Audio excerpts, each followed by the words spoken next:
Good afternoon. Good afternoon, everybody. Welcome to chat room. My name is Betty. We are live, um, continuing our conversation this afternoon on mental. If you're joining us for the first time, we have been live for a couple of months. We've been going live on Sundays. Been going live on Sundays just to discuss the topic mental health. We also recognize the fact that last month was Mental Illness Awareness Month, and this month we are talking about mental health focus. And being that our show's focus is mental health, we are highlighting some of the aspects of mental health all need to be aware of. Our goal is to bring, make ourselves familiar with what it is that we need to be paying attention to in regards to mental health. So welcome for joining us. Like our page, Facebook page, share also with individuals that you'd like to hear this discuss. Welcome, Dedan. Yeah, thank you. Yes, how have you been? How's your week been? The week has been okay. How about yours? It's been good. Busy as always. Think things are getting back to normal, so we're finding ourselves to be more outdoor, doing a lot more on the outside than we were a couple of months. We still want to recognize the fact that COVID is around, but yeah, we are getting back to normal, the new normal. Yeah, I heard you say last month was mental health. It was Suicide Awareness Month. Oh, Suicide Awareness Month. Yeah, Suicide So this is the Awareness month Month. that we are having the mental health, and on Yeah. 10th we had the mental health World Mental Health Day. Mm-hmm. So Yeah. basically, the whole of this month it's been about mental health, and I guess our discussion has been revolving around that topic. Yeah. Yes, definitely. Thank you for that. I think I've been in that cycle of mental illness the whole of last month. So that's why that came about. So thank you for that. So just reminding our listeners, viewers today that we are continuing the conversation on mental health. Chat room is a space where we created where we can bridge the gap around the stigma for mental health. We do know that there's still a stigma around mental health, even with a lot of organization putting out information around mental health. We still do see a stigma around it. We still see that there's a gap in access to information and also access to treatment when it comes to mental health illness and also the prevention aspect of it. So today we just want to continue that conversation. Hi Raja, we see you. Welcome. Thank you for joining us. And we want to encourage each and every one of you to also do your part in your communities. Ours, we've taken the time where we've spared an hour each week to come out and have a conversation, because we do know there's a lot of information out in the community from organizations that do research on this, but ours, we're doing our part by coming out and just having a conversation, bringing that awareness based on our experiences and also just based on just the knowledge that we've gained based by researching and also looking at the fact that Dedan is a professional around mental health when it comes to counselor. He's a licensed counselor in Kenya. So just want to continue with just this conversation. Today is actually going to be our last show. We are stopping today, but we are not stopping the conversation. We'd like to encourage you to continue the conversation wherever you are, because this is important, especially now that we've had the pandemic.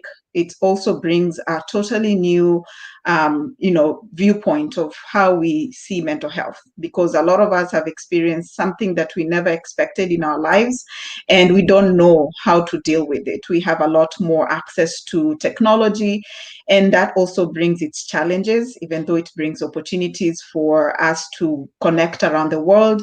A lot of us have access to information that we don't need to access, and that also brings about negative information, negative impact to our daily life. Dedan, any insights? Yeah. Maybe as we are coming to the end of this season, for a reflection, maybe just for the first part, the inspiration part, we may want to look at a reflection on the journey that we have had since we started, several episodes. I think it was in February, or I don't know, February. End of February, that's when we started the journey Yeah, of chat and, room. Yes.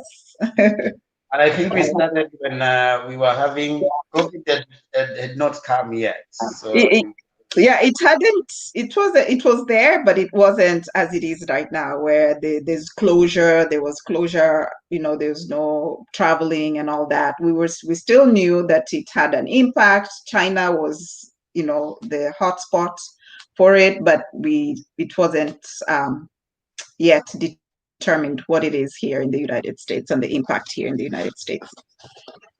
yeah, so we started Chatroom as a way of trying to, I think, just as you have rightly put it, that it's a way of opening a discussion around one, mental health, but also issues that really move towards affecting mental health. And there are several issues that came up in our process of discussions. I think just as things popping up in the mind that we have talked about, including relationships, yeah, the different types of relationships that you've had.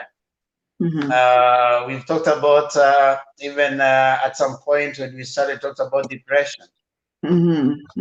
Yeah, as some of the things that affect our mental health and day-to-day interactions. We've had the situations where we at some point we talked about even the personalities, the personality and different personalities, which to me was very interesting in terms of even the uptake of information and our personalities and how it affects our uptake of information. Yeah. Yeah. I remember also when we talked about the birth order. Yeah. That was a very interesting conversation. Yeah. I can imagine some of our listeners may want to go back to those videos and just check how your birth order is affecting your wellness in terms of mental health and maybe relationships. Yeah. Yeah. And another topic that jumped out at me was just the mental health or illnesses that you talked about. Depression, we talked about anxiety. Of course, most recently we've revisited the suicide because of last month, Suicide Awareness Month. And one of the greatest challenge is for me is knowing that it's something that is preventable. And I remember during the conversations, when we were having the conversation on suicide, we had experienced 2 suicides within our community. And so for me, it came home. It was something that was happening within our community. Processing that, it was easier to process because I was aware of the disease process and how somebody gets to that point. Some of the things that we've talked about is having a network, having individuals around you that can support you, because we all go through emotions, and that's that mental health aspect of things. We all go through emotions, feeling of sadness, feeling of anxiety. But the challenge comes when we stay in that state for too long because we don't have a network, we do not have a support system, and we also do not know when to seek help, or even our support system not knowing what are some of the things that are impacting us so that they can better relate. So, yeah. Yeah. Too. When we don't know when to seek help, or even sometimes we may need the help and we don't know we need it. And Yes. part of that is why we are having this conversation around this chat room. That someone, not even many people, one person can actually get the information and start the conversation wherever they are. And maybe from that talk, because our belief is that a conversation, when you're able to talk out, Mhm. They say a problem shared is half solved. When you are Yeah. able to talk it out, you're able to talk to Mhm. someone, bring your heart out. It's Mhm. likely to find from that talk you can pick something that you can help you. And we believe that mentally people will be better. And when Yeah. you're a better individual, you're a better spouse, you're a better friend, you're a better worker, you're a better community member, because we are all in a community. We are in Mhm. a school, we are in a church somewhere, you are in Mhm. maybe a chama somewhere, and you are basically a social being, and you can be beneficial to that community Yeah. if it is school, work, or wherever, out of a conversation we are having. And that Yeah. was for me part of the inspiration that kind of kept on making me think that we need to continue having this Conversation. discussion, yeah, Yeah. every other Sunday, yeah. Yeah. I'd like to take our viewers back to where we started, because we started with understanding the wellness continuum and the 7 dimensions of wellness, because I think it's important for people to understand that if our physical wellness is not at where it needs to be, then that impacts mental wellness. So the 7 dimensions of wellness, we talked about social, occupational, mental, environmental, physical, we have spiritual, so we have emotional. And so for me, it's important to understand that we have to have a balance in all those areas in order for us to experience a total wellness or well-being, total well-being. Otherwise, if you're not taking care of one and neglecting the other, then we are not going to get to that uh, state of we are functioning at our best on a day-to-day basis. Yeah, I'm glad you have mentioned that and you have brought that up, because Mhm. the the connectedness in the various aspects of wellness Mhm. is sometimes something that most people ignore. Yeah. Like you may find it easier to take care of your physical wellness, but ignore either Mhm. social wellness, spiritual wellness, or the other parts of wellness. But Mhm. there's a way that the all components of wellness are related, you know. Mhm. Mhm. So any change in any of them has a way that it affects the others. Mhm. So there's a question that someone is asking: mental illness. What aspects of this is attributed to drug use or stress? He says that he sees many of these cases being blamed on drug consumption. That there's a connection between mental illness and drug consumption. I don't know what you may want to say about that. You may want to. Um, I can speak to that, because when you think about the aspect of imbalance, you're trying to fill a void somewhere, and the one thing that helps with that is what you will go for. So most of the time, there's this aspect of feeling this euphoric, or feeling like you are in a state of all your troubles are gone when you take a certain drug, or and when we talk about drug, we're also talking about alcohol. We're not just talking about medicinal or what do you call them, street drugs, if I can say. And so for me, there is that connection, because why are you experiencing the imbalance? Why are you experiencing a disorder or a negative outcome in your life? Why are you experiencing negative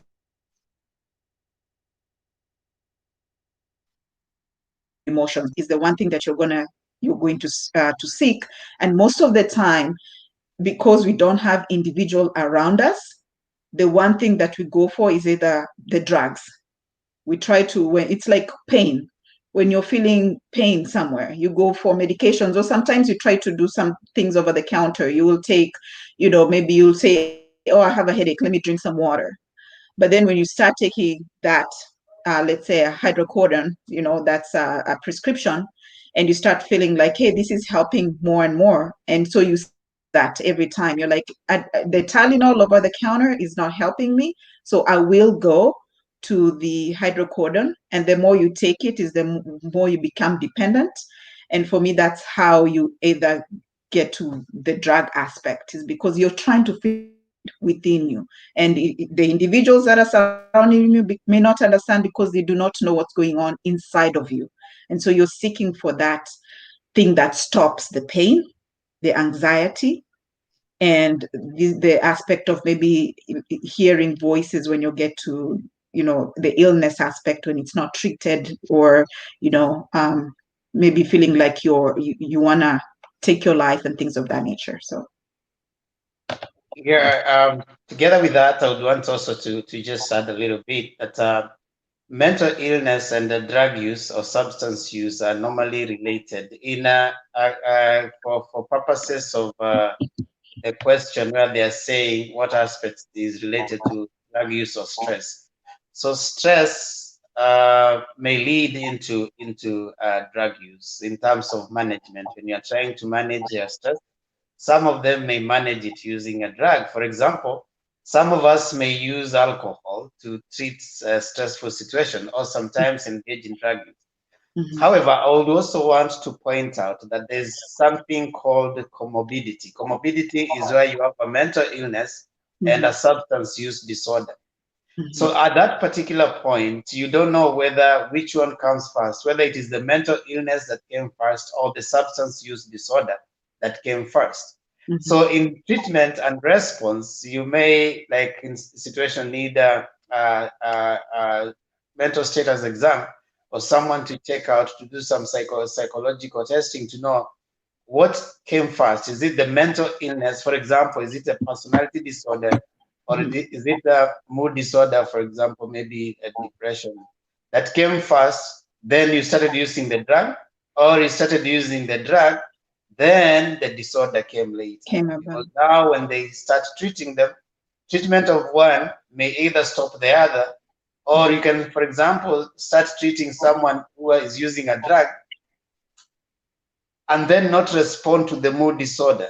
If you don't attend to the mood disorder, then the mood disorder will still take them back to the use of the drug.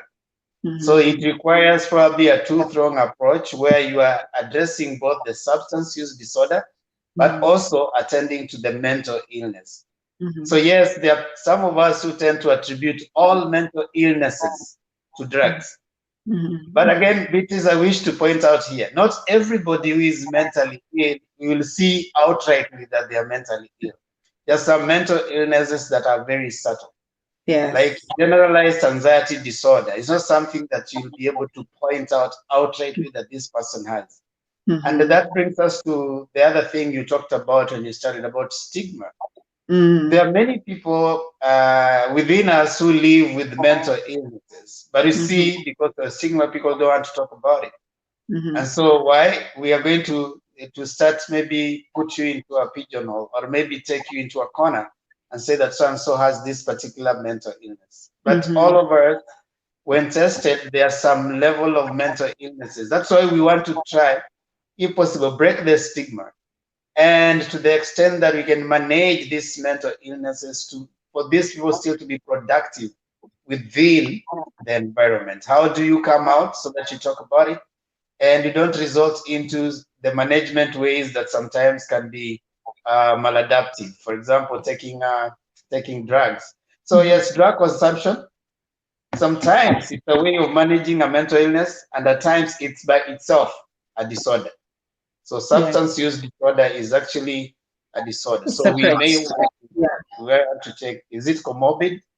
And for you to arrive at that, it has to be, you need some psychometric, psychological testing to arrive at that conclusion, where you need a professional. Professional, you talked about something, and I chuckled a little bit a while ago, and we talked about tamas, which is something, taking us back a little bit about wellness, because if we don't have connections, if we don't have networks, or where we can sort of de-stress, just go out there and just sort of talk about what is going on with us. Because as individuals, the one thing that we are challenged by is vulnerability, talking about what's going on inside of us. But sometimes that social wellness, meaning you're attending, maybe parties, or it may be an event that is a community event, things that are near and dear to you or other people that are surrounding you help with impacting our mental well-being. So when you talked about chamas, I remember our parents, because going back to how I was raised and how I grew up, our parents used to do this. My mom especially, they used to have these opportunities where once a month they will get out, they would go visit with other women, and they would have one common goal they would drive to, but they still, within that moment, they would still do other things like talk, laugh, share a meal, engage one another. Either within the group, you also have sort of cohorts that you can relate to, and people that you can call outside of those monthly engagements. So one of the things that is important is that social aspect, because we lack that. We isolate ourselves, especially now that we have the social distancing. That can negatively impact our mental well-being. So can we talk a little bit about that, Ed? And I think you hit a point, and it just brought back a memory for me. I feel like within our communities right now, we are lacking that. And if we do have it, you'll find that it is influenced by a lot of personal agendas, and there's no community anymore. People no longer see eye to eye. Neighbor, we don't know our neighbors. Would rather live in this individualistic society, and that is impacting our mental wellness. Yeah, very true. We started, I think, some time back when we were talking about relationships, and we were talking about how to engage in relationship and meaningful relationship. We talked about human being social beings. You are born within a society, you thrive within a society, you are supposed to grow and function well within a community. So part of us talking about mental wellness is the aspect of you forming meaningful relationship. That is part of participating or being mental well-being. Indeed, we say that when you go to the extent that you are isolating yourself from the community, then it raises questions about your mental health. However, we need to be now alive to the new norm. That is now what is coming up, that our socialization is being changed from just one-on-one touch. But Beatrice, I wish at this point to say, it has not come with COVID alone. Yeah. You remember one of the things that has happened in many since the invention of the technology and internet and phones. Yeah. One of the things that was being said a lot, and I remember there's a child who said a poem some time back, that mobile phone, mobile phone, mobile phone, you have taken my parents away from me. The concept that the mobile phones, before that it was TV, then the mobile phones, and now WhatsApp. Someone made an interesting joke that nowadays we don't get so close to each other. We have actually started family WhatsApp groups, so you can be in the sitting room, but you're WhatsApping, your spouse that get me salt from the cupboard or something. We don't really want to interact anymore. So our socialization is being affected by technological development. And now when COVID comes in, now affect it further, because now it brings other things that now you cannot greet, you cannot meet, you cannot do the things that we used to do. Witness, you remember there was a time it was said that when you invite people into your room, you have come in for a socialization, but a majority of the people, let's say you have 10, a majority of them are busy either on Facebook posting where they are, but not interacting with the people they have come to meet. That is so So true. I've actually come to a room, I've come to a party, I've come to a function that you have organized, but I'm not talking to you. I'm not talking to the people around me. I'm talking to this virtual world and posting on the things that are going on instead of actually getting involved in the thing. Yeah. So it changes, it brings certain dynamics around us understanding socialization, and probably rightfully said, it might be a contributor that we are naturally social, but we are withdrawing slowly by slowly. And yes, it affects our mental wellness. If we can go back to what you said, I mean, we need those community, Yeah. where you come in. I remember a friend of mine sharing that they went for this camp, and the first thing that they were told is you leave your phones in a particular place. So when you get there, you are forced to actually talk to each other. We can introduce that probably in different social situations where you're bringing people together. People are together but not together. So you bring people together, tell them to leave. They'll post whatever pictures they have after the meeting, not during the meeting.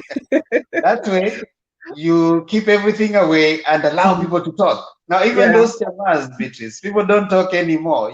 We know what is going on even before it is over because guys are not talking. They're talking to us. Yeah. No, I think, you're right. We need, it's intentionality. Then now, unlike before, where that would happen naturally, now we need that intentionality when we go to social events. You highlighted the fact that people post things during the event. I think that brings about a level of anxiety because you may be in a function, an hour into the function, you're anxious to take a selfie, during your break, to post and say where you are. So those are some of the things people are looking forward to, that aspect of Instagram, that life of Instagram. So technology definitely has taken over some of the important things that we need to maintain in order for us to have that total well-being. And Dedan, I'd like for us to also talk about, because I think all these things will tie into that wellness, continuum, and us maintaining that total well-being, the spirituality, because we all seek a higher being. For me, I'm a Christian, it's God. You're a Christian too, it's God. We need to have, and by us seeking spiritual well-being or spirituality within us, there's that aspect of feeling a sense of relief, because when you either read your Bible, you go to church, there's a sense of community there, or you practice your beliefs, then you do get to experience a level of satisfaction. Because for me, that is very important. And I believe that is important to others as well who are listening to us. Most of us have resorted to the universe. There's this aspect of the universe versus a being or a God that you go to church and pray as a community. I feel like that is that is an aspect of spirituality, but the generation right now is experiencing that more than ever, and there's no connection to other individuals within the community that they're in. And I feel like that disconnect in itself is creating a gap and raising that level of awareness, because we're seeing more and more youth, especially, commit suicide because they don't feel a connection. They don't feel a connection. They don't feel like they belong. They don't have a place to reference because the person that is seated next to them, or the mother or the father, they have a totally different belief. So how can we as individuals become spiritually aware? How can we become spiritually connected when it comes to spirituality? Okay, that's a good question. It opens interesting discourse in terms of spirituality. there are some of us who will interpret spirituality to mean religion, and some of us will interpret spirituality to be in connection with a super power or a super being beyond us, or to appreciate that there are things that we cannot do their own, that requires a super being beyond us. Now, with all due respect to the discourse, I would want to say that all of those are right. You know, we have traditionalists, we have Buddhists, we have Muslims, whoever will be listening to this. Once you recognize there's a super being beyond you that takes over, above you, then you will have that sense of spiritual connectedness. We have naturalists, we have people who believe that God is in their nature. You know, we have our forefathers who believed in some God of the mountain somewhere. You know, and then of course now those of us who have now subscribed to the Christian perspective. So with all due respect, your spirituality, your appreciation that there's a being beyond you will give you that sense of I cannot control everything in my life. There are things that are controlled beyond me, and appreciating that there's a God that that goes beyond us. So yes, the fact that sometimes this person may feel hopeless and helpless may give them a sense of giving up in life, as opposed to someone who feels that yes, I'm powerless in some situations, but there's someone who can go and take it beyond me. You know, research was done a while ago. Not sure. I will have to check the contributors and cite that source. But the results were that if you have a sense, they were doing some research in a hospital between the patients who believed in a God and those who didn't believe in a God. So it tended to suggest that there's a sense in which those patients who believed in a God were moving towards healing faster, as opposed to those who didn't have belief in a God. So therefore, the conclusion was that there's a connection between your belief in a power beyond you and you are getting well, right? Yeah. Because maybe this person who doesn't believe in some power beyond them, they give up and they probably tend to degenerate faster, as opposed to this other person who believes that, okay, fine, even if it ends here, there's something beyond me that can work. Yeah. With that in view, therefore, I would suggest that your spiritual well-being has an effect in your wellness in general. In general. You know? So we can say that, safely say, just like they're saying spiritual. You know, it's not a suggestion of a religion, but it's a suggestion of appreciation of some powers beyond you. I don't have to do everything. It doesn't have to fall within my confines, because there's someone who's all powerful than me. So like we say that cast your burden unto Jesus and he will take care of it. So it is a burden, I can't do it. I don't want to worry about it. I want to cast it. As opposed to someone who will still want to struggle with it either way. You know? There's that sense, Yeah. Well, thank you for just highlighting a little bit on that. And I think it's important for us, if you're joining us, to focus on the fact that mental health, it really takes us to monitor our, the different dimensions. And we've highlighted today, we just talked about well-being, we've talked about mental aspect, we've talked about the spiritual aspect. And, hopefully as we continue the conversation, we can touch on all other aspects as we reflect back on where we've been with our conversations. We have been on for the last couple of months, the end of February, and today marks the end of our journey around our conversations that we've been having, mental health. Dedan and I have dedicated 1 hour every week to talk about mental health how it impacts our community, ourselves as individuals, and try to break that stigma that there is around mental health. A lot of us have access to information, but sometimes because we're not informed, we find that access to that information may not necessarily be something that we reference as the start. We always, take a long journey before we get to that access of information to prevent mental illness. So we'll continue our conversation today. We do have a guest speaker today, as we've done in the last couple of months. We brought about, some guest speakers to highlight on these conversations. She is a profession in this area.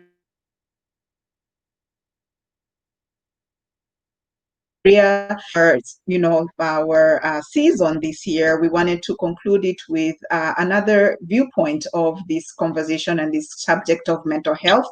And Eunice, thank you for joining us. I am adding you to the stream.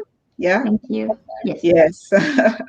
Thank you for joining us. Dedan and I have just highlighted on our conversation, as we've mentioned, our focus is on mental health. And I just wanted to give you a few minutes to introduce yourself and just talk about, your background and what it is that we're going to contribute to our show today. So my name is Eunice Ontida. I'm a nurse practitioner. I've worked for the last almost 3 years now. I work in an outpatient clinic. That's where I've worked for the longest. Recently, I started working in a hospital, working with teenagers and young kids and geriatrics.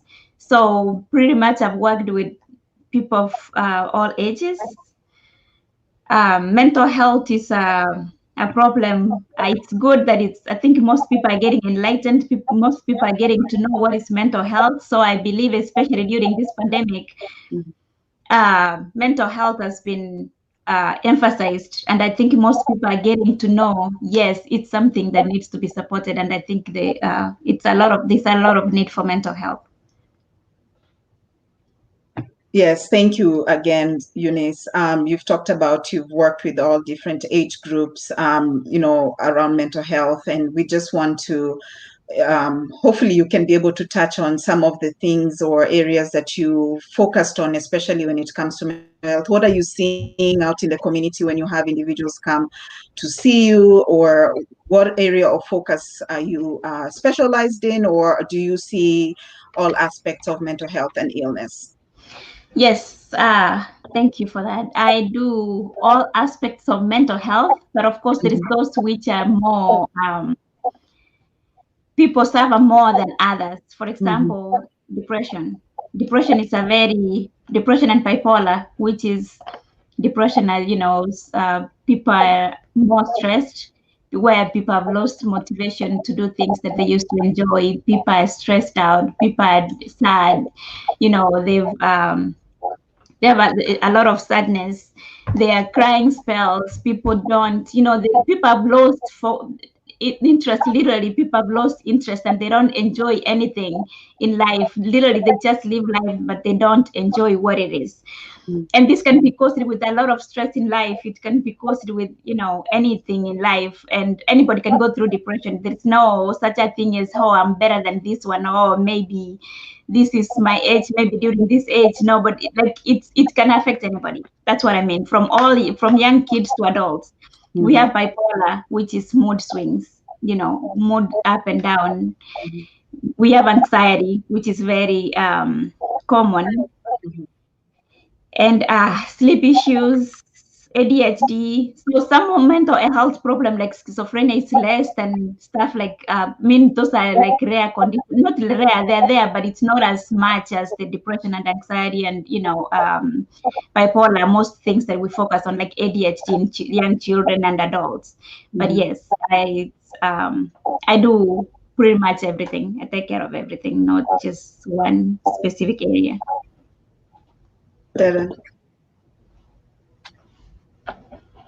Dedan. Oh yeah, welcome Eunice again. I think that's pretty much an array of experience that you're having. I would want probably for you to highlight on especially the community in terms of the cultural background that you work with a lot, who are likely to come out when they are having a mental health issue? Who is likely to come out? Is it something that you experience a lot in your practice, that there are some who are not willing to come out with mental illness issues? Yes, background plays a big part in our mental health. The people that have been exposed, especially they've seen their parents grow up, they've seen their parents seek for health issues, for mental health problems, they will seek for mental health problems. But the people that have never seen their parents or anybody that seek for mental health, they stress out, they try to hide themselves from mental health. For example, let me talk about the white population. Those are more, they're they're able to seek for help. They're more able to seek for help more than mostly the African people, let me say. African people tend to, yes, we are Christians. That's another thing that I met you talking about. Yes, Christianity is very important in mental health. The people that believe, yes, they have something to fall on when they need help. But the thing is, when somebody is so depressed and so down and they're not even able to get out of their bed and they're suicidal, they want to kill themselves, at that point, then Christianity really will not get them out of bed to, you know what I mean? At that point, they need help. They need help. They need to seek for help. They need somebody to help them. But as we fear the stigma around mental health, it's like, oh, so mainly the Black people, yes, the percentages, if I can say, of the people that I see in the clinic is maybe 10%. And the most population is mainly the white population, which is more to seeking for help. But yeah. Maybe as a rejoinder, you'd also want to talk about the seeking of help towards mental health between men and women. What are the variations? So women are more able to seek for help, and they're more able to open up. When they come to the clinic, they speak, they pour their problems out, they say exactly what is happening, they do not hide anything. Men will come, they're like, oh, how are you? I'm okay. So when they say okay, you are like, what do you mean by okay? Then they open up a little bit. Yes, the men seek for help, but not as much as women. And even when they open up to their problem, by the time they tell you they're really depressed, they're crying, they're at the point where they've given up. But women are more able to share their problems than men. So that's why men, most of the time, when they get to that point, they're more prone to committing suicide, more lethal, like you shooting themselves, than women. Women might do something, maybe, hey, most of the time they threaten more than they commit. But men commit, when they say they're committing, they commit more than they threaten that they're committing suicide. Yeah, I am worried by what you're saying as a man.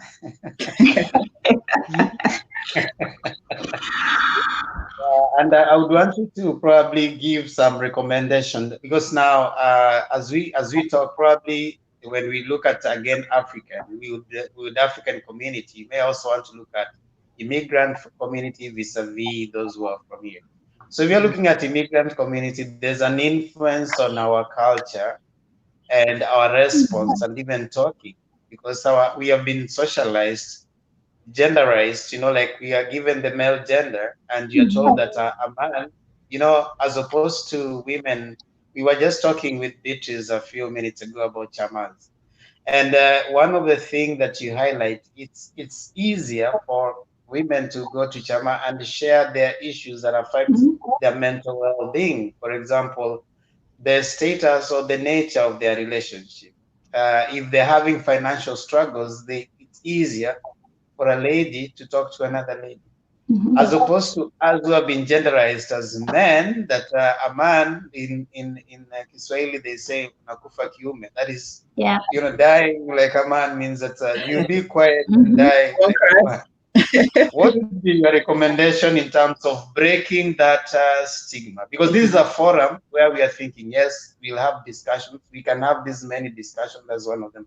But in your view, as someone who has worked in that area, what are things that you could say could help to break that barrier? So men need to realize as much as yes. So this is, I'm talking to mainly African women, because I think they literally, I've seen a few African women, but I've never seen an African man seek for help, not even once. For the last 3 years that I've seen people in the clinic, like not even one. Oh, Wow. And that doesn't mean they don't have problems. Yeah. Men also, especially the what exposes the more men that are more vulnerable are the men that are unemployed, divorced, bad relationships, stuff like that, because they feel like they have to support their family. They have to be there for their family. So when that doesn't happen, guess what? They give up, but they do not seek for help.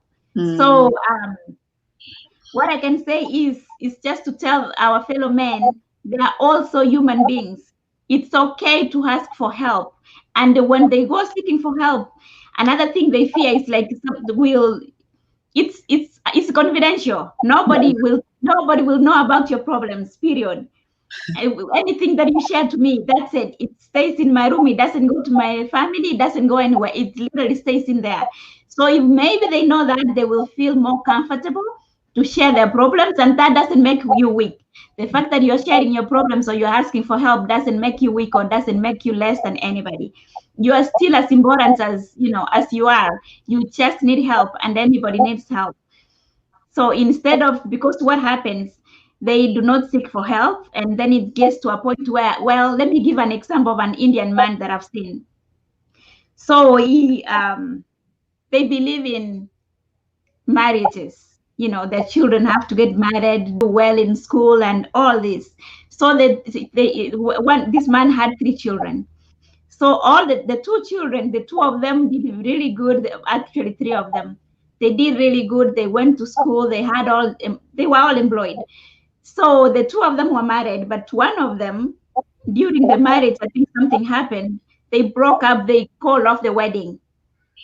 That stressed the dad so bad that he literally lost his mind, became like completely, didn't even know where he is. He became confused.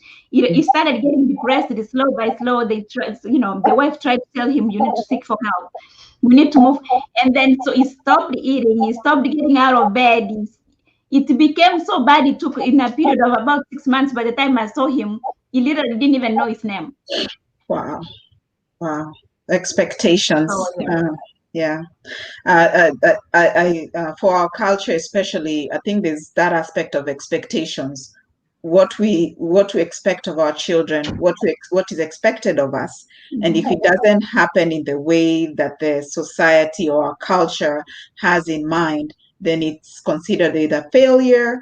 We find ourselves to beat ourselves up because we either term ourselves as have contributed to that failure, and that becomes a challenge. So for me, as an experience, from an experiential aspect, when I look at myself and reflect on myself, I could see that happening within our community, and that being a barrier for us coming out and seeking help because of the expectations of our community, our families, and the vulnerability aspect, because I think you mentioned that the confidentiality, because most of us don't share because we think it's gonna go out, or somebody will see me coming to the office and they'll bring think the I'm elevator crazy. into your office and they'll be like, what's going on?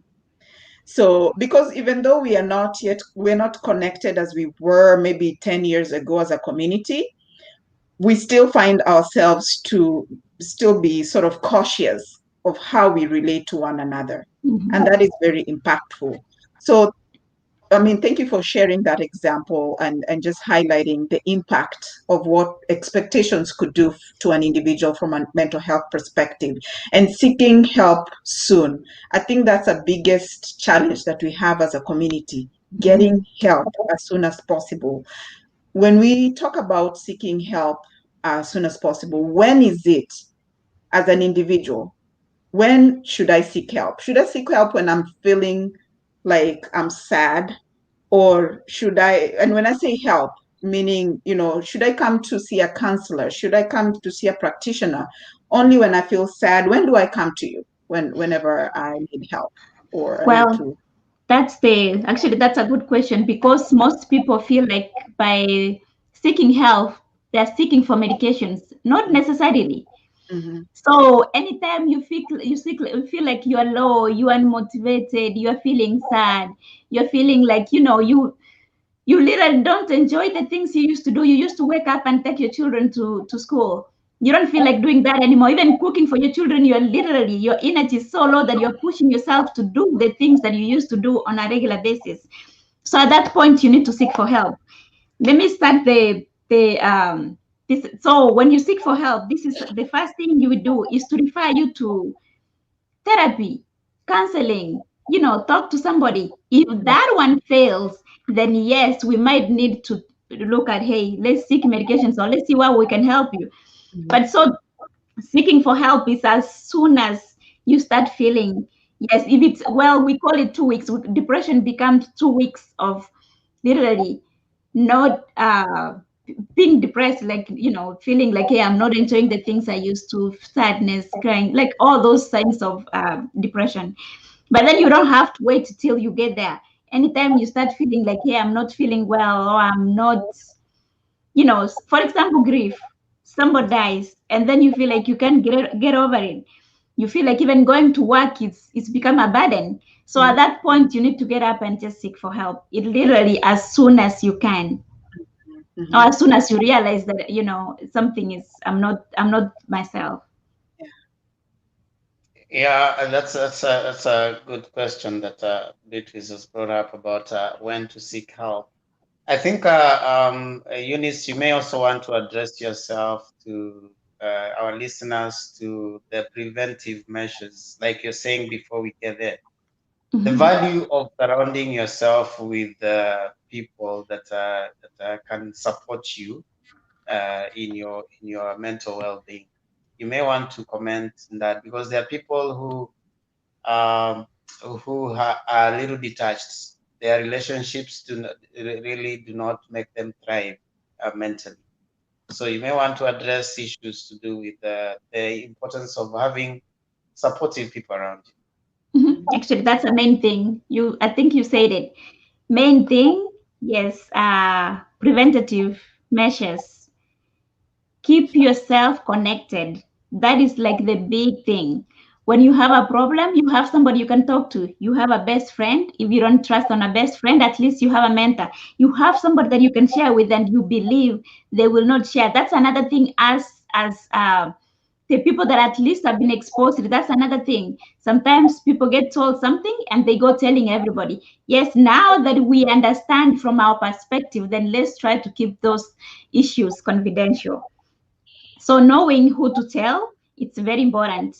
Having support group, family is very important. Sometimes we don't trust our families, and if that's the case, then don't tell your family, don't share all your problems, but at least get somebody that you trust, either a friend, a child, a father, a mother, anybody that you can, healthcare profession. When it feels like you don't have support within where you are, then that's when you seek a healthcare profession, and a therapist, somebody that you can, hey, or a nurse practitioner, doctor, hey, this is how I'm feeling, I need some help. Can I talk to you? Somebody to talk to. Support group, that is very important.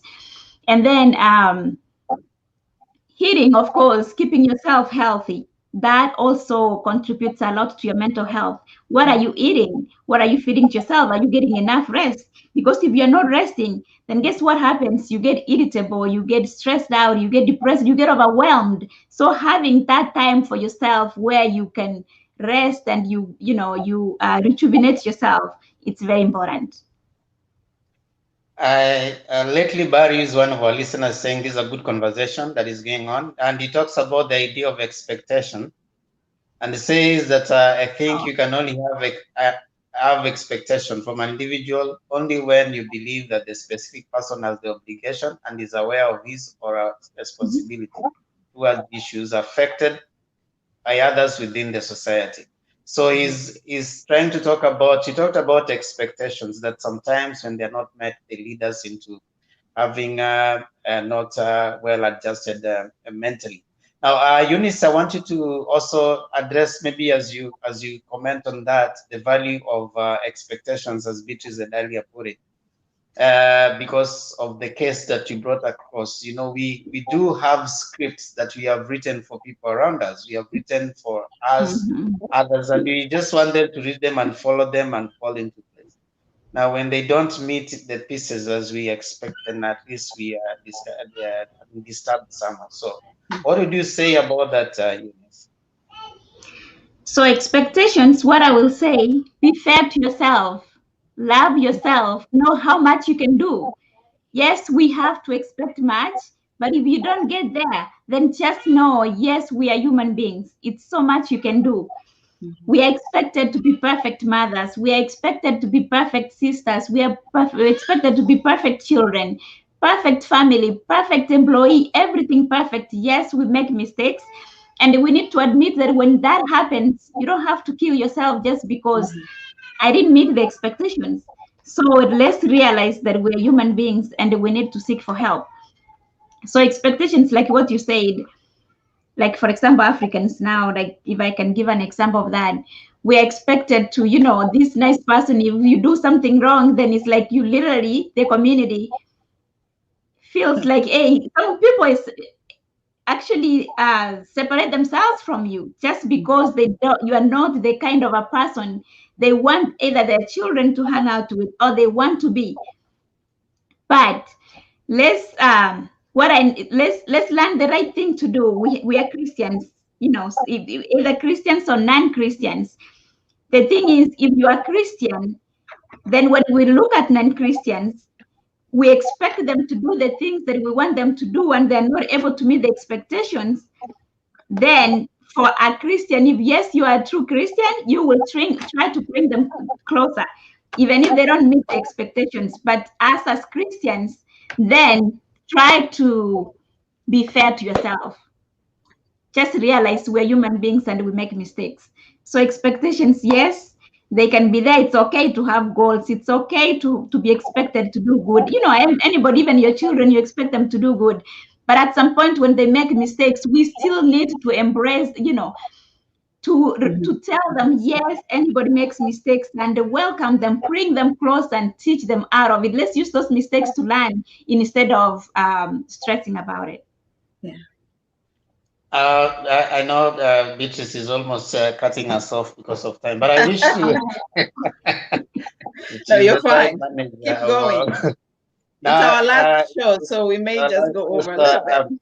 Eunice, I would wish that now in your the way you have brought in the idea of encouraging the not only Africans but the African man to learn to speak and speak out, because if you don't speak out, then the effect of your mental health is gonna affect not only the close family but also the general sphere of your life. Now that's a difficult thing. I don't know. What are some of the things that you want to put out where you can create safe spaces for the African man? Let me not necessarily go generally, the Luo man or the Kisi man to speak openly about what is going on and still be safe without feeling threatened. Because that is the difficult part. Yeah, go ahead. So the thing is, women have been so much empowered that men needs to realize they need to be flexible. It's okay for a woman to work and a man sit at home, and you know it's okay. So the expectations and I think we set the bar so high. So high that sometimes we're not able to reach it. So let's just I guess what I can say is, as the world is changing, let's also be flexible and move with the world, because like I said, women now are so empowered. But when an African man sees a woman makes more money than them, or an African woman is more popular, or then they feel less important. But that shouldn't be the case. What I can tell to an African man is it's okay to be who they are, and we still respect them. They still important. It doesn't matter They can be depressed, but that doesn't make them any less. It's okay to seek for help. It's okay to seek for help. So when they seek for help, actually, they get empowered and become more stronger than even they were before. So it's okay. So that's an interesting conversation. Sorry, I'm here for the men. You're there for. No. I actually want to advocate for the men for a moment, because you talked about something very important: creating safe spaces for the men. Because I think that's it's something that is either lacking or there's not enough of within our community. And the safe spaces, because as a man, most of men, from my viewpoint, don't want to be seen as being either weak or able to care for their families, or at a certain they want to, men especially in general, want to sort of associate with a certain class.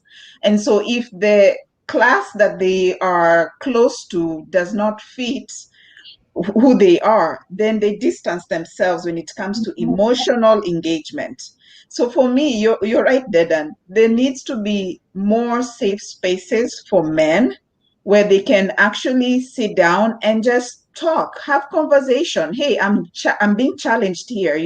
Like you talked about, Eunice, women now are more empowered. They're engaged. We have more organizations for women than we do for men. And when you started the conversation, you talked about most children, or most individuals that you see, they come to your office because they saw parents who seeked help, the help that you are offering, the treatment that you're offering. And so if we do not have a society where there's either safe spaces, if we do not have a society where there's more engagement from a man perspective, then we will definitely have challenges, continue to have challenges that we are having right now, where there's fewer men coming to your office. There's fewer men who are putting themselves out there, fewer organizations or organized sort of sessions where men come together, groups. Because right now I can count with my hand, both hands, the many groups that are out there related to women. Women groups coming together. They have transformed or taken a different form from what our parents did whenever they had the chamas, but they're still meeting, So when we talk about safe spaces, yes, we do need. How do we create those safe spaces is the challenging question for many of us, but it is needed. Eunice, you're a professional. You might have an idea. Dedan, you had a point, but I cut you off. So maybe you are coming up with a solution that we could all help you as men. I wanted to just highlight what Eunice has said, that there's a statement she said that was very, very worrying, that in her practice for 3 years, she has not seen even one African coming man. African, but not black. African American. Yeah, seen an African man coming to see her. That tells a lot. Is it because there's fear? Is it because they don't have problems? Is it because there's the cultural influence, And I think, in my view, I would say is a cultural influence. Now, the culture where the many come from does not train them to speak out, does not train us to speak out. And Beatrice, you came out and said something very important that I also need to, piggyback on. The idea of looking at them women who are so empowered, vis-a-vis a man who is threatened with the woman's empowerment.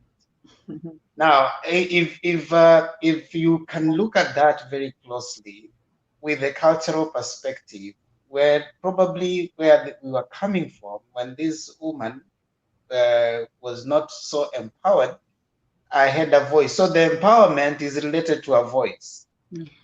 So I would probably tell you things and you would follow easily, because who is bringing the butter and the bread?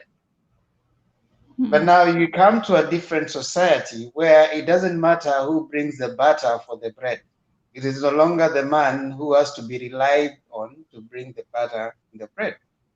So there's a woman who probably has realized they can be able to give the butter on the bread and therefore does not have to follow certain, expectation. And there's a man who, real or imagined, is feeling threatened with the would-be contribution with the woman. So you have a situation where, yes, we are both supposed to understand things in a particular way, but we are threatened by each other. Yeah, a woman who is trying to come out and a man who is threatened, either real or imagined, they are threatened anyhow. So they don't want to speak out. What do we have at the end of the day? A situation where there's either domestic violence, there's either talking badly to each other, and the man is not speaking out. And so the effect is coming in what we are seeing every other day, and it affects their mental health. So you spoke that, and I was like, I think the voice need to be added, especially when you say the man should not be threatened by the woman who is empowered. I think you may need to bring that out so strongly so that the conversation can be open a little bit more. I think for men, my advice for men will be to open up. It starts by one man opening, telling another one, and then the other one realizes they have the same problem, and then the other one opening up. Then guess what? The conversation opens up and they realize, oh, so everybody has the same problem that I have. Then once they share, they go home, they're like, oh, I thought it's just my wife that was doing this. Oh, so everybody's like this, and that's how everybody lives.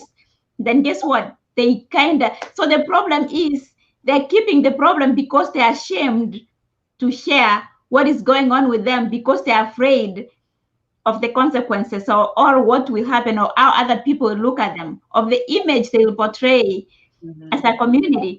But yes, it's okay to share not with everybody. That I still insist, not with everybody, because some people have, some people open up and mess up and break up your family just because. But it's okay to share, because by sharing, that's when you can get help. Because if you don't open up and say what is going on in your mind, nobody can read your mind. So men need to start sharing their problems to the people that they trust. Even their wives, it's okay to tell your wife, hey, this is how I'm feeling, I'm overwhelmed. Can you help me?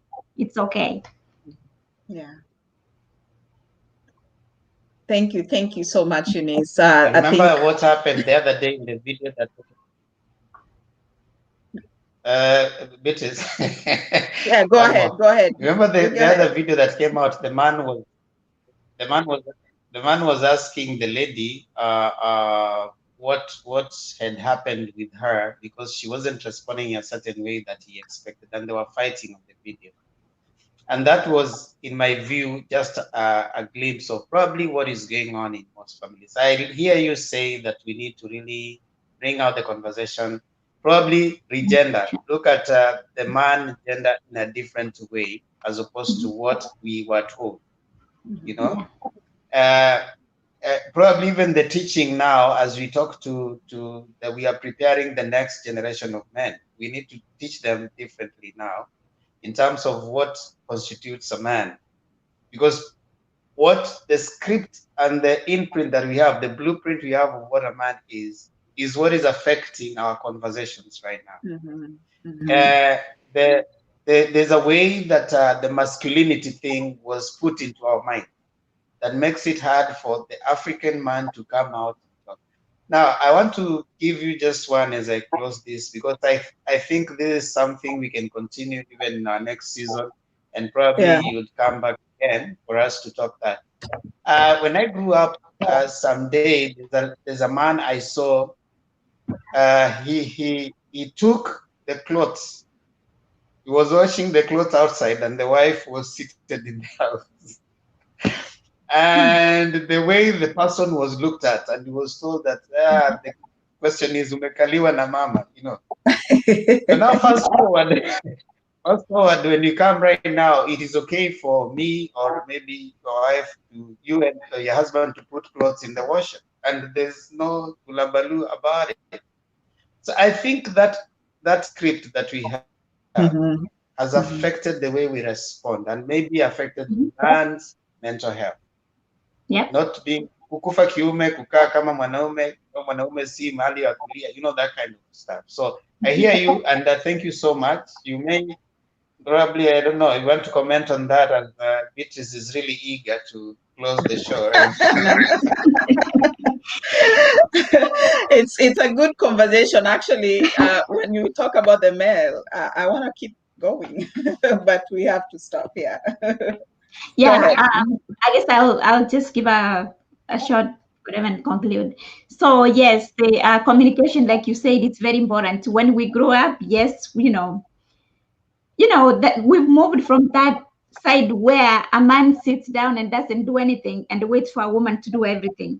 But it's still the mentality is if a woman is sitting down and a man is doing something, even the ones that are even you dating right now, even those whatever, at some point they feel like, hey, she's sitting down or she's telling me to go do this.